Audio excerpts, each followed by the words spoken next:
ടെർമിനോളജിയാണ്, ഒരു ഭാഷയാണ്, ഉപയോഗിക്കുന്ന ഒരു ഭാഷയാണ്. ഈ ലോകത്ത് നമുക്ക് എന്ത് വേണം എന്ത് വേണ്ട എന്ന് നിശ്ചയിക്കാനുള്ള വിവേകം, ഡിസ്ക്രിമിനേഷൻ അത് വളർത്തിയെടുക്കണം മനുഷ്യൻ എന്ന രീതിയിൽ. ഇനിയുള്ള കാലത്ത് പ്രത്യേകിച്ചും നിങ്ങൾക്ക് ചൂസ് ചെയ്യാൻ കഴിയുമെന്നുള്ളതാണ്. കൃത്യമായിട്ട് നിങ്ങൾക്ക് എന്ത് വേണം എന്ന് തെരഞ്ഞെടുക്കാനുള്ള കഴിവ് നിങ്ങൾ വികസിപ്പിച്ചെടുക്കണം. ഇന്ന് നമ്മളുടെ മുന്നിൽ നിരവധി വസ്തുക്കൾ അവൈലബിൾ ആണ്, ലഭ്യമാണ്. നിങ്ങൾ ഗൂഗിളിൽ സെർച്ച് ചെയ്യുന്ന സമയത്ത് പോലും എന്ത് നിങ്ങൾക്ക് വേണമെന്ന് സെർച്ച് ചെയ്യാൻ നിങ്ങൾക്ക് അറിഞ്ഞില്ലെങ്കിൽ ചവറുകൾ മുഴുവനും നിങ്ങളുടെ വിരൽത്തുമ്പിലേക്ക് വരും. അപ്പൊ നിങ്ങൾക്ക് എന്ത് വേണം എന്ന് നിശ്ചയിക്കാനുള്ള കേപ്പബിലിറ്റി, കഴിവ് വർദ്ധിപ്പിക്കണം നമ്മൾ. അതിനെയാണ് വിവേചനം എന്ന് പറയുന്നത്, ഡിസ്ക്രിമിനേറ്റീവ് നോളജ് എന്ന് പറയും. അത് നമുക്ക് അറിഞ്ഞില്ലെങ്കിൽ ഒരു ദിവസം മുഴുവനും വെറുതെ കളയും. ഒരു കാര്യം സെർച്ച് ചെയ്തിട്ടുള്ള കളയുന്നില്ല. രാവിലെ മുതൽ രാത്രി വരെ വെറുതെ അതൊക്കെ അടിച്ച് സെർച്ച് ചെയ്യും. അതുകൊണ്ട് ഈ ചൂസ് ചെയ്യാനായിട്ട് തിരഞ്ഞെടുക്കാൻ പഠിക്കണം നമ്മൾ.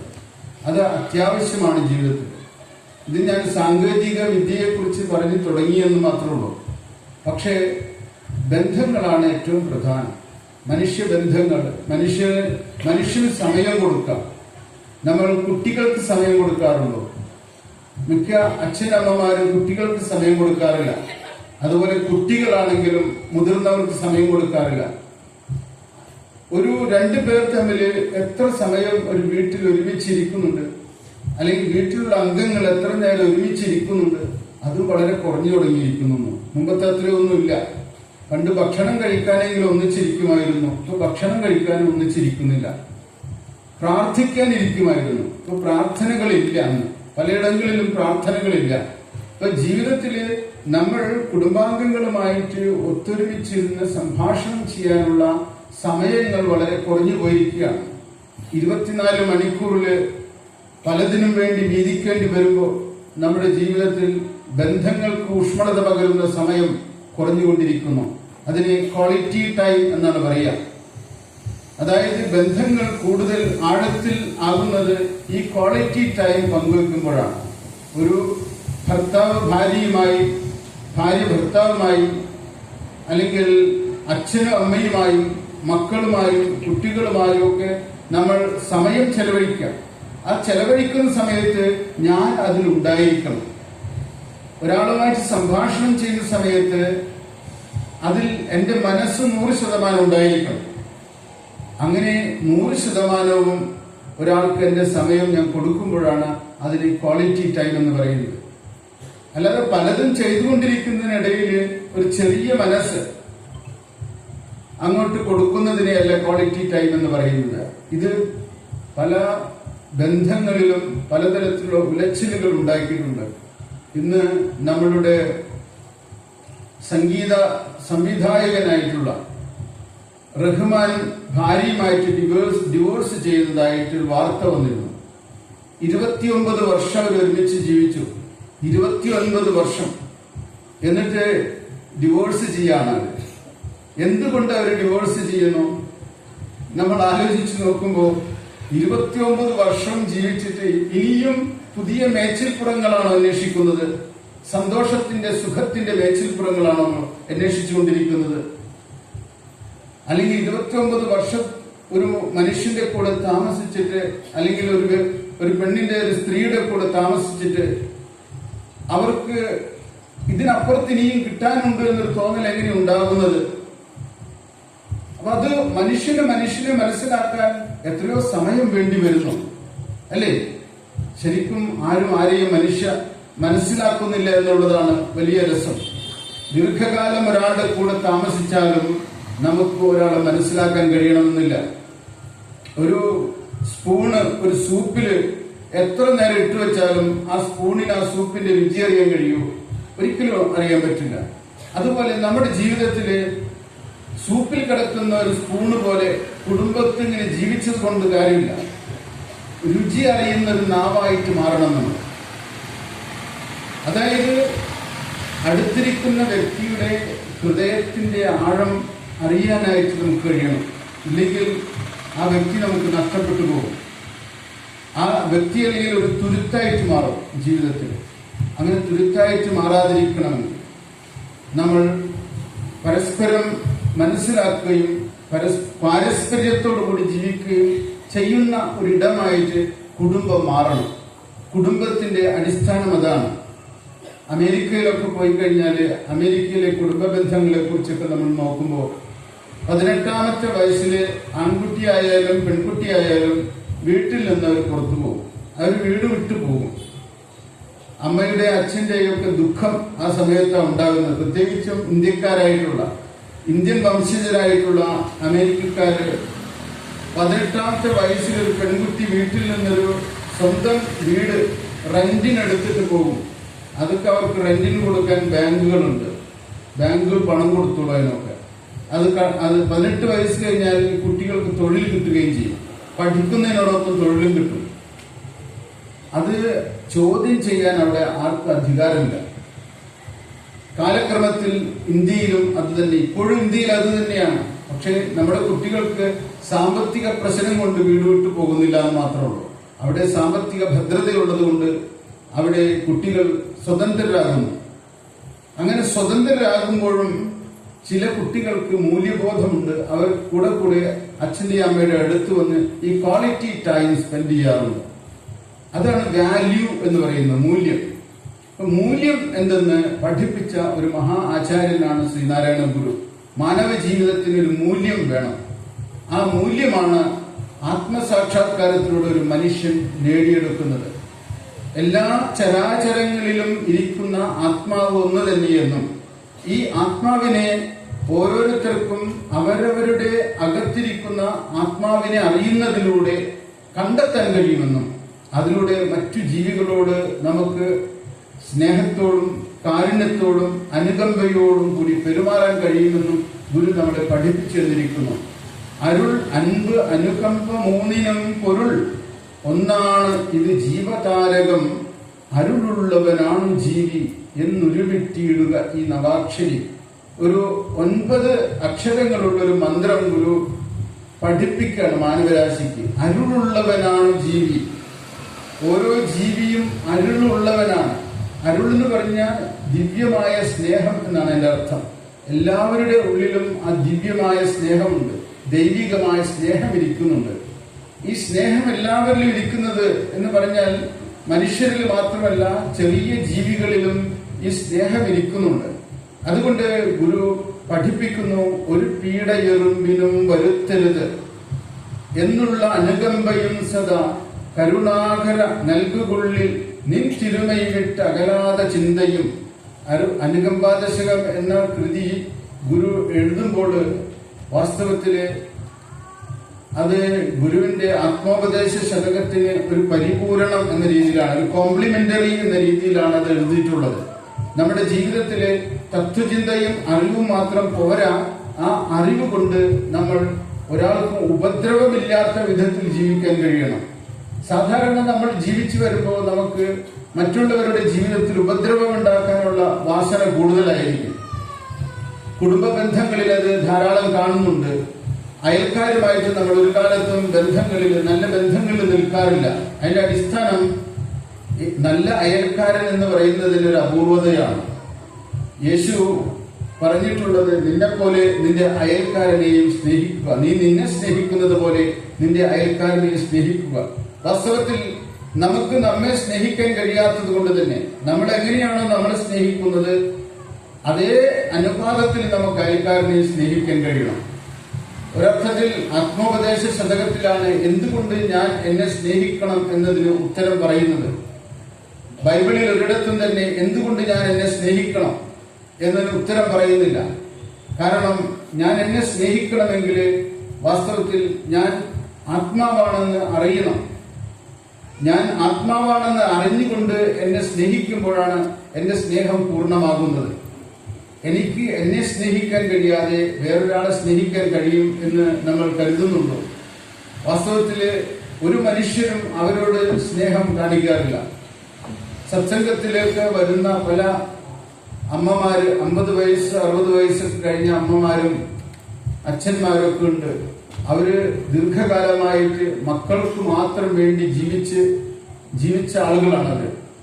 ഒരു കാലത്തും അവർക്ക് വേണ്ടി ജീവിച്ചിട്ടില്ല. ഇപ്പൊ ഞാൻ പറയുന്നവരോട്, നിങ്ങൾ ഇത്രയും കാലം മക്കൾക്ക് വേണ്ടി ജീവിച്ചല്ലോ, മക്കൾ 30-35 വയസ്സൊക്കെ പ്രായമായിട്ടുണ്ട്, ഇനിയും അവർക്ക് വേണ്ടി തന്നെ നിങ്ങൾ ജീവിക്കുന്നു എന്ന് പറയുന്നത് എന്ത് അനൗചിത്യമാണത്. നിങ്ങൾ കുറച്ചു നേരം നിങ്ങൾക്ക് വേണ്ടി ജീവിക്കൂ, നിങ്ങളുടെ ഇഷ്ടങ്ങൾ നിങ്ങൾ ജീവിക്കൂ, നിങ്ങളുടെ പ്രിയങ്ങൾ ജീവിക്കൂ. നിങ്ങൾക്ക് യാത്ര ചെയ്യണമെങ്കിൽ നിങ്ങൾ യാത്ര ചെയ്യൂ, തീർത്ഥസ്ഥാനങ്ങളിലൂടെ യാത്ര ചെയ്യണമെങ്കിൽ തീർത്ഥാടനങ്ങൾ ചെയ്യൂ.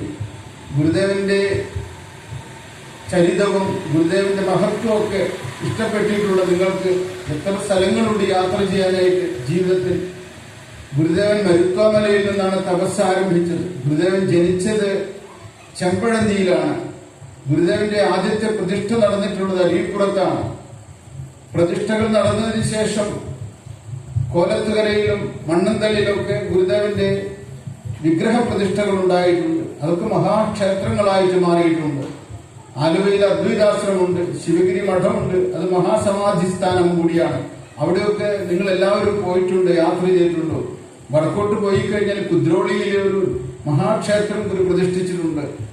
അതുപോലെ സുന്ദരേശ്വര ക്ഷേത്രമുണ്ട് കണ്ണൂര്, തലശ്ശേരിയിൽ ക്ഷേത്രമുണ്ട്, അതുപോലെ കോഴിക്കോട് ശ്രീകണ്ഠേശ്വര ക്ഷേത്രമുണ്ട്. അപ്പം നിരവധി ക്ഷേത്രങ്ങളും നിരവധി ഇടങ്ങളിലൂടെ ഗുരു സഞ്ചരിച്ചിട്ടുണ്ട്. കൊളംബോയിൽ ഗുരുവിന്റെ ഒരു ഇടമുണ്ട്. ഇതൊക്കെ കാണാൻ നിങ്ങൾക്ക് ആഗ്രഹമില്ലേ? മുംബൈയിലെ ഗുരുവിന്റെ ദിവ്യദന്തം സൂക്ഷിച്ച ഒരിടമുണ്ട്. അത് വർഷത്തിലൊരിക്കലാണ് അവർ പുറത്തെടുക്കുന്നത്.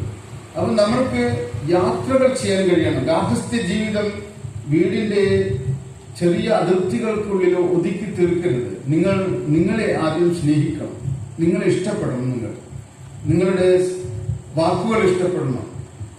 പല 60 വയസ്സെത്തിയ ആളുകളോടും ഞാൻ പറയും, നിങ്ങൾ സംഗീതം പഠിക്കാൻ പോകണം. കുറച്ച് സ്ത്രീകളാണെങ്കിൽ ഞാൻ അവരോട് പറയും, നൃത്തം പഠിക്കും നിങ്ങൾ കുറച്ച്. 60 വയസ്സായാലും എന്താ, നൃത്തം പഠിച്ചാൽ ദോഷമുണ്ടോ? നൃത്തം ചെയ്താൽ നൃത്തം പഠിക്കണം. നമ്മൾക്ക് നൃത്തം പഠിക്കാം. ചിലരോട് ഞാൻ പറയും, നീന്തൽ പഠിക്കാൻ പോകും, ജിമ്മിൽ പോകും ഒക്കെ പറയും. എല്ലാവരും ജീവിതം ഇത്രയേ ഉള്ളൂ എന്ന് വിചാരിച്ച് അവസാനിപ്പിക്കുകയാണ്. കൂട്ടിക്കെട്ടുന്ന സമയമാണ്. 60ാമത്തെ വയസ്സൊക്കെ എത്തിക്കഴിയുമ്പോഴേക്കും അവർ പിന്നെ ജീവിതം ഇനി മുന്നോട്ടില്ല. പക്ഷെ ജീവിതം തുടങ്ങുന്നത് അവിടെയാണ്.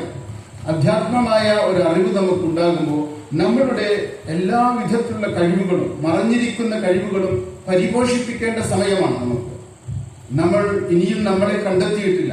ഞാൻ എന്തിനാണ് ഇവിടെ ജനിച്ചത്, എന്തിനാണ് ഞാൻ ജീവിക്കുന്നത്, എന്താണ് മനുഷ്യ ജീവിതത്തിന്റെ ലക്ഷ്യം, ഇതൊന്നും നമുക്ക് അറിഞ്ഞുകൂടാ. വാസ്തവത്തിൽ നിങ്ങൾക്ക് അല്പം റെസ്റ്റ് കിട്ടുന്ന സമയമാണ്. കുട്ടികളൊക്കെ വിദ്യാഭ്യാസം ചെയ്ത് അവർക്ക് തൊഴിൽ കിട്ടിയതിന് ശേഷം അവരുടെ മാരേജ് ഒക്കെ കഴിഞ്ഞാൽ നിങ്ങൾ റെസ്റ്റ് എടുക്കണം. റെസ്റ്റ് എടുക്കണമെങ്കിൽ മനസ്സ് സ്വസ്ഥമാകണം, ശാന്തിയിലേക്ക് വരണം. മനസ്സ് സ്വസ്ഥമാകാതെ നമുക്ക് ഒരിടത്ത് ഇരിക്കാൻ കഴിയില്ല, ഏകാഗ്രത കിട്ടുകയില്ല, ഏകാന്തത്തിലിരിക്കാൻ കഴിയുകയില്ല, വിജനത്തിലിരിക്കാൻ കഴിയുകയില്ല. അപ്പൊ അത്തരത്തിൽ നമ്മൾ സംസ്കരിച്ചെടുത്താൽ മാത്രമാണ് നമുക്ക് സ്വസ്ഥത ഉണ്ടാകുള്ളൂ. പലപ്പോഴും നമുക്കറിയില്ല മരണം എന്നാണ്. പലരും വിചാരിക്കുന്നത് 80-90 വയസ്സ് വരെയൊക്കെ ഞാൻ ജീവിക്കുമെന്നാണ്. ചിലപ്പോ അടുത്ത ദിവസം തന്നെ നമുക്ക് ഭീകരമായ ഒരു രോഗം, മരണകാരണമാകുന്ന ഒരു രോഗം വരാം. പറയാൻ പറ്റുകയില്ല, ഒന്നും പ്രെഡിക്റ്റ് ചെയ്യാൻ കഴിയുന്നതല്ല, പ്രവചനീയമല്ലൊന്നും.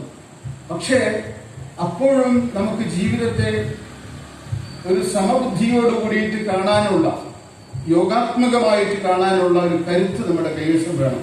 ഒരു അറിവ്, ഒരു അവബോധം നമുക്കുണ്ടായിരിക്കണം. അതെവിടെ നിന്ന് കിട്ടും ഈ അറിവ്? ഇതാണ് ഗുരുദേവനെ പഠിക്കേണ്ടതിന്റെ ആവശ്യകതയായിട്ട് ഞാൻ പറയുന്നത്. നമുക്ക് ഒരു അറിവ് വേണം. എന്താണ് അറിവ്? ഈ ശരീരമല്ല ഞാനെന്നും മനസ്സല്ല ഞാനെന്നും ജനന മരണങ്ങൾക്ക് അതീതമായിരിക്കുന്ന ആത്മാവാണ് ഞാനെന്നുള്ള ഒരു അറിവ് ആനുഭൂതികമായിട്ട് നമുക്ക് വേണം. വെറുതെ ഉണ്ടായിട്ട് പോരാ. ഇന്റലക്ച്വൽ നോളജ് അല്ല, ബുദ്ധിപരമായിട്ടുള്ള അറിവല്ല. ആ അറിവിന് ആനുഭൂതികമായൊരു ആനന്ദം അതിലുണ്ടായിരിക്കണം. മരിക്കുന്ന സമയത്തും ചിരിക്കാൻ കഴിയുന്ന ഒരു ആനന്ദം, മരണത്തിൽ ചിരിക്കാൻ കഴിയുന്ന ഒരു ആനന്ദം. ഈ ആനന്ദം ഞാൻ പലരിലും കണ്ടിട്ടുണ്ട്. ദീർഘകാലമായിട്ട് സത്സംഗ ശ്രവണം ചെയ്യുന്ന പല ആളുകളും മരണത്തോടടുക്കുന്ന സമയത്തൊക്കെ ഞാൻ ആ ഒരു ജീവിതത്തെ അടുത്ത് വീക്ഷിച്ചിട്ടുണ്ട്. അവര് എത്ര സമചിത്തതയോടും എത്ര ശോഭനമായിട്ടുള്ള ഹൃദയത്തോടും കൂടിയിട്ടാണെന്ന് അറിയുമ്പോൾ മരണത്തെ വരിക്കുന്നത്. മരണത്തെ വരിക്കുമ്പോഴും അവർക്ക് പിണക്കമില്ല, വിരോധമില്ല. എന്തുകൊണ്ട്? അവർക്ക് ആത്മാവിന്റെ സുഖം അനുഭവിക്കാൻ കഴിയുന്നതുകൊണ്ടാണ്. ആത്മസുഖത്തിലിരിക്കുന്ന ഒരാൾക്ക് മരണത്തിലും രോഗത്തിലും ദുഃഖിക്കാതിരിക്കാൻ കഴിയുന്നു. ഒരർത്ഥത്തിൽ നമ്മുടെ ജീവിതത്തിന്റെ അന്ത്യദശകളിലൊക്കെ ഈ അധ്യാത്മമായ ജ്ഞാനം, അധ്യാത്മമായ ജീവിതത്തിന്റെ മാനം നമുക്ക് ഒരു തുണയായിട്ട് വരും എന്നുള്ളതാണ്. ശ്രീനാരായണ ഗുരുവിനെ പോലുള്ള ഒരു മഹാഗുരുവിനെ നമുക്ക് ഗുരുവായിട്ട് കിട്ടിയിട്ടുണ്ട്. എന്നിട്ടും നമ്മൾ ആ ഗുരുവിന്റെ വചനങ്ങൾ പഠിക്കാതെ മനസ്സിലാക്കാതെ ജീവിക്കുന്നു എന്നുള്ളത് വലിയ ഒരു ദുഃഖവും ദുരന്തവുമായിട്ട് കാണേണ്ടതാണ്. ഇത് പറയാൻ കാരണം, ഒരു ചെറിയ ഉറുമ്പിന് വേദന വരുന്നത് പോലും ഗുരുവിന് ദുഃഖം, വേദന ഉണ്ടാക്കിയിട്ടുണ്ട്. അത്രയും സെൻസിറ്റീവായിരുന്നു ഗുരു. ഒരു ചെറു ജീവിക്ക് വേദന ഉണ്ടാകുന്നത് ഗുരുവിന് ദുഃഖം ഉണ്ടാക്കുന്നത്. അതുകൊണ്ട് ഒരു പീഡ എറുമ്പിനും വരുത്തരുതെന്ന് ഉള്ള അനുകമ്പയും സദാ കരുണാകര നൽകുകുള്ളിൽ നിൻ തിരുമൈ വിട്ടകലാത ചിന്തയും പ്രാർത്ഥനയാണത്. ഈശ്വരൻ എന്ന് പറയുന്നത് തന്നെ കാരുണ്യബോധമാണ്. അതൊരു എംപതറ്റിക് അവയർനെസ് ആണ്. നമുക്ക് ഒരു മനുഷ്യന്റെ ഉള്ളത്തിലേക്ക് കടന്ന് ആ മനുഷ്യന്റെ ബോധവുമായിട്ട് താതാത്മ്യപ്പെടാൻ കഴിയുന്ന ഒരു അവബോധം നമ്മളിൽ വളർന്നു വരുമ്പോൾ അതാണ് എംപതറ്റിക് എന്ന് പറയുന്നത്. വേറൊരാളോട്, ഒരു ഉറുമ്പിനോട് പോലും ഗുരുവിന് അത് കഴിഞ്ഞിരുന്നു എന്നുള്ളത് നമ്മളെ അത്ഭുതപ്പെടുത്തുന്നതാണ്. ഒരു ചെറു ജീവിക്ക് പോലും നോവ് വരുത്താതെ, വേദന വരുത്താതെ ജീവിക്കാനുള്ള ജാഗ്രത, വിജിലൻസ്, അത് ഗുരുവിന്റെ ഒരു പ്രത്യേകതയായിരുന്നു. അപ്പൊ അതുകൊണ്ട് തന്നെ ഗുരു കർക്കശമായ ഭാഷയിലൊക്കെ ചിലപ്പോ പറഞ്ഞിട്ടുണ്ട്, കൊല്ലാകിലവൻ ഗുണമുള്ള പുമാൻ അല്ലാകിൽ മൃഗത്തോട് തുല്യനവൻ. എത്ര കർക്കശമാണ് ആ ഭാഷ നോക്കൂ. ഒരിക്കലും ഒരു ജീവിയെ കൊല്ലുന്നത് ഒരു ഗുണമുള്ള മനുഷ്യൻ ചേർന്നതല്ല. അവൻ ഗുണമുള്ള മനുഷ്യനല്ല, മൃഗതുല്യനാണ്. മൃഗം എന്ന് പറഞ്ഞാൽ പലപ്പോഴും മനുഷ്യനേക്കാളും കാരുണ്യമുള്ളവനായിട്ടാണ് നമുക്ക് തോന്നിയിട്ടുള്ളത്. ഇന്ന് പല മൃഗങ്ങളുടെയും സ്നേഹവും കാരുണ്യവും ഒക്കെ നമുക്ക് കാണാൻ കഴിയുന്നുണ്ട്. ആധുനികമായ ഈ സോഷ്യൽ മീഡിയ മുഖേനയൊക്കെ നമ്മൾ കാട്ടിൽ പോയിട്ട് ജീവികളെ കാണാനുള്ള കഴിവ് നമുക്കില്ല. പക്ഷെ നാട്ടിലിരുന്നു കൊണ്ട് കാട്ടുജീവികളുടെ പെരുമാറ്റങ്ങളും ഒക്കെ നമുക്ക് കാണാൻ കഴിയുന്നുണ്ട്. അപ്പോ പല ഹിംസ്ര മൃഗങ്ങളും മനുഷ്യനേക്കാളും നന്മയുള്ളതാണെന്ന് നമുക്ക് തോന്നിയിട്ടുണ്ട്. അതുകൊണ്ട് മൃഗതുല്യരാണ് എന്ന് ഗുരു ഇവിടെ പ്രയോഗിക്കുമ്പോൾ ഒരു കാലഘട്ടത്തിൽ ഉപയോഗിച്ച ഒരു പദപ്രയോഗത്തിനപ്പുറത്ത് മൃഗങ്ങൾ ചിലപ്പോഴൊക്കെ മനുഷ്യനേക്കാളും കമ്പാഷനേറ്റ് ആണ്, അനുകമ്പയുള്ളവരാണ് എന്ന് മനസ്സിലാക്കാൻ നമുക്ക് തോന്നുകയാണ്.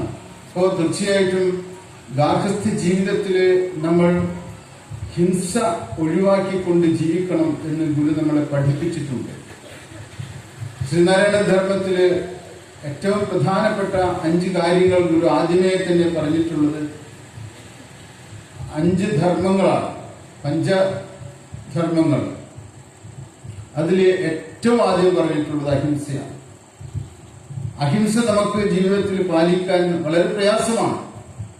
പക്ഷേ അഹിംസയെ കുറിച്ചുള്ള ബോധം എപ്പോഴും ഉണ്ടായിരിക്കണം, എല്ലാ സമയത്തും ഉണ്ടായിരിക്കണം. നമ്മളുടെ സംഭാഷണത്തിൽ പോലും ഒരാളെ ശകാരിക്കണമെന്ന് തോന്നുന്ന സമയത്ത്, ദേഷ്യപ്പെടണമെന്ന് തോന്നുന്ന സമയത്തൊക്കെ നമുക്ക് ഓർമ്മ വരണം, ഗുരു പ്രഥമഗണനീയമായിട്ട് ഉപദേശിച്ചിട്ടുള്ള ഉപദേശം ഒന്ന് അഹിംസയാണ്. അഹിംസയാണ് ഏറ്റവും വലിയ ഉപദേശം. മനുഷ്യൻ അഹിംസാശാലികളായിരിക്കണം. അതുകൊണ്ട് ഒരാളെ ഉപദ്രവിക്കുക, വേദനിപ്പിക്കുക, ശകാരിക്കുക, വഴക്ക് പറയുക, ഇതൊന്നും നമ്മുടെ ഭാഗത്തു നിന്ന് ഉണ്ടാകാൻ പാടില്ല. അത്രയും ജാഗ്രത, അതാണ് സംസ്കാരം എന്ന് പറയുന്നത്. ഒരു വ്യക്തിക്ക് സംസ്കാരം ഉണ്ടാകുന്നു എന്ന് പറഞ്ഞാൽ അയാൾക്ക് അയാളുടെ വൈകാരികതയുടെ തീവ്രതയിൽ നിന്നും വിമുക്തി നേടാൻ കഴിയുക എന്നാണ് അതിന്റെ അർത്ഥം. അതായത് ക്രോധാകുലനായിരിക്കുന്ന ഒരാൾക്ക് പെട്ടെന്ന് അയാൾ ക്രോധാകുലനാണെന്ന് തിരിച്ചറിയാൻ കഴിയുന്ന തന്നെ അയാളുടെ സംസ്കാരത്തിന്റെ അഭ്യുദയം കൊണ്ടാണ്, ഉയർച്ച കൊണ്ടാണ്. ഒരാൾക്ക് സംസ്കാര സമ്പന്നനാകാൻ കഴിയുമ്പോൾ ഒരു ഇമോഷൻ, ഒരു വൈകാരികത തീവ്രമായിട്ട് വരുന്ന സമയത്ത് അയാൾ തിരിച്ചറിയുകയും ആ വൈകാരികതയെ അയാൾക്ക് പിൻവലിക്കാൻ കഴിയുകയും ചെയ്യുന്നു. അത് വലിയ ഒരു ഉയർച്ചയായിട്ട്, മാനവികതയുടെ ഏറ്റവും വലിയ ഉയർച്ചയായിട്ട് നമുക്ക് കരുതാം. ഇന്ന് നമുക്കറിയാം, ലോകം സാങ്കേതികമായിട്ട് വളർന്നെങ്കിലും ഉക്രൈനും റഷ്യയും തമ്മിൽ ആണവായുധങ്ങൾ ഉപയോഗിക്കാൻ പോരുന്ന വിധത്തിൽ നേരത്തെ ഗുരു പറഞ്ഞ മൃഗീയമായ വിധത്തിലുള്ള ഒരു ചിന്തയാണെന്ന് ലോകത്ത് കാണുന്നത്. ലോകം സാങ്കേതികമായി വികസിച്ചെങ്കിലും സ്വാർത്ഥതയുടെ കാര്യത്തിൽ സങ്കുചിതനായിക്കൊണ്ടിരിക്കുകയാണ്. യത് ആത്മവിദ്യാ സങ്കോചഃ തദ് അവിദ്യാ ഭയങ്കരം. ഗുരു തന്നെ ദർശനമാലയിൽ പറയുന്നുണ്ട്, എവിടെ ആത്മവിദ്യ സങ്കോചിച്ചിരിക്കുന്നുവോ അവിടെ അവിദ്യ ഭയങ്കരമായിരിക്കുന്നു. ഭയങ്കരം എന്ന വാക്കിനർത്ഥം ഭയം കരോതി ഇതി ഭയങ്കര. ഭയം ജനിപ്പിക്കുന്നത് എന്തോ അതാണ് ഭയങ്കരം. നമ്മൾ സാധാരണ വൊക്കാബുലറിയിൽ, സാധാരണ സംഭാഷണത്തിൽ ഉപയോഗിക്കുന്നതല്ല ഭയങ്കരം. അത് ഒരു ജനറൽ വേർഡാണ് ഭയങ്കരം എന്ന് പറയുന്നത്. അങ്ങനെയല്ല, ഭയങ്കരം എന്ന വാക്കിനർത്ഥം ഭയം കരോതി, ഭയം ഉണ്ടാക്കുന്നതാണ്. ലോകത്ത് ഇന്ന് ആധുനിക സാങ്കേതിക വിദ്യ വികസിക്കുമ്പോൾ നമുക്കത് ഭയം ജനിപ്പിക്കുന്നു. കാരണം എന്താ? സംഹാരത്തിൻ്റെതാണ് എല്ലാ അറിവുകളും ഇന്നത്തെ. ഡിസ്ട്രക്റ്റീവാണ്, കൺസ്ട്രക്റ്റീവ് അല്ല.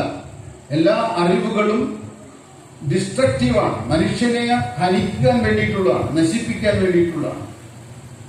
ഇസ്രായേലും അതുപോലെ ഗാസയിലും ലെബനനിലും ഒക്കെ യുദ്ധങ്ങൾ നടക്കുന്നുണ്ട്. എന്തുകൊണ്ട് മനുഷ്യത്വത്തെ കുറിച്ച് ബോധവാനാകുന്നില്ല? ഒരർത്ഥത്തിൽ നമ്മുടെ കാലഘട്ടത്തിൽ ഗുരു നൽകിയിട്ടുള്ള മാനവികതയുടെ ഉയർന്ന സംസ്കാരം ഇനിയും ലോകത്ത് പ്രചരിക്കേണ്ടതായിട്ടുണ്ട്. നമ്മൾ ഗുരുവിനെ പഠിക്കുക എന്ന് പറഞ്ഞു കഴിഞ്ഞാൽ ഈ സമാധാനത്തിന്റെ പ്രവാചകരായിട്ട് നമ്മൾ സ്വയം മാറുക എന്നാണ് എൻ്റെ അർത്ഥം. സമാധാനം നമുക്ക് ആദ്യം ഉണ്ടാകണം, ശാന്തിയും സുഖവും നമുക്കുണ്ടാകണം. അങ്ങനെ ഉള്ളിൽ ശാന്തി ഉണ്ടെങ്കിലും സമാധാനം ഉണ്ടെങ്കിൽ മാത്രമാണ് വേറൊരാൾക്ക് ഈ ശാന്തിയും സമാധാനവും പകർന്നു നൽകാൻ കഴിയുള്ളൂ. അപ്പൊ നമുക്ക് ഗുരുവിന്റെ ശാന്തിയും സമാധാനവും, എവിടെയെങ്കിലും ഗുരുദേവൻ സമാധാനം ഭഞ്ജിച്ചുകൊണ്ട് സംസാരിച്ചതായിട്ട് ഏതെങ്കിലും ഒരു സന്ദർഭത്തിൽ നമ്മൾ കേട്ടിട്ടുണ്ടോ? ഒരിടത്തും കേട്ടിട്ടില്ല. പല ചരിത്രകാരന്മാരും അവരുടെ വ്യാജമായ ഇമാജിനേഷൻ ഉപയോഗിച്ച് എഴുതി പിടിപ്പിച്ച തെറ്റുകളല്ലാതെ ഗുരുവിന്റെ സമീപവർത്തികളായി ജീവിച്ച മഹാത്മാക്കൾ ഒരാളും തന്നെ ഗുരു ശാന്തി ഭഞ്ജിച്ച് സംസാരിച്ചതായിട്ട് കേട്ടിട്ടില്ല ഒരിടത്തും. ഗുരുവിന്റെ മൗനം ആലുവ അദ്വൈതാശ്രമത്തില് 1924 സർവമത സമ്മേളനം നടന്നത്. സർവമത സമ്മേളനം 2 ദിവസമായിരുന്നു. ആ 2 ദിവസവും പല മതങ്ങളിൽ നിന്നും പ്രതിനിധികളായിട്ട് വന്നിട്ടുള്ള ആളുകൾ അവിടെ സംസാരിച്ചപ്പോഴും ഗുരു ആ സ്റ്റേജിൽ ഒരു കസേരയിൽ സാക്ഷിഭാവത്തിലിരിക്കുകയായിരുന്നു.